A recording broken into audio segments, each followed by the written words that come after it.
রাজধানীর Dhaka medical college হাসপাতালে চিকিৎসাধীন অবস্থায় গণ অধিকার পরিষদের সভাপতি নুরুল হক নূরের স্বল্পমেয়াদী স্মৃতিশক্তির হ্রাস বা শর্ট টাইম মেমোরি লস দেখা দিয়েছে বলে দাবি করেছেন সংগঠনটির সাধারণ সম্পাদক রাশেদ খান।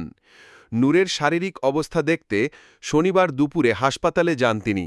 পরে সাংবাদিকদের সঙ্গে আলাপকালে এই তথ্য তুলে ধরেন রাশেদ খান জানান, নূর হঠাৎ অনেক ছোটখাটো বিষয় ভুলে যাচ্ছেন।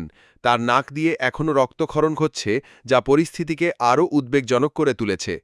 চিকিৎসকের তত্ত্বাবধান চললেও দলের পক্ষ থেকে আশঙ্কা প্রকাশ করা হচ্ছে নূরের শারীরিক অবস্থা জটিল আকার ধারণ করতে পারে।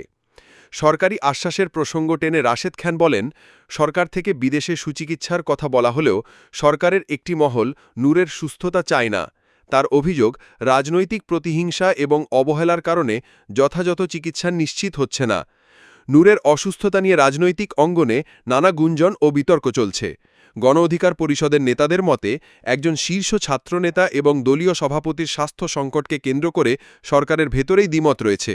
তারা মনে করেন, এ ধরনের অবস্থার পেছনে কেবল অবহেলাই নয়, রাজনৈতিক উদ্দেশ্যও কাজ করছে।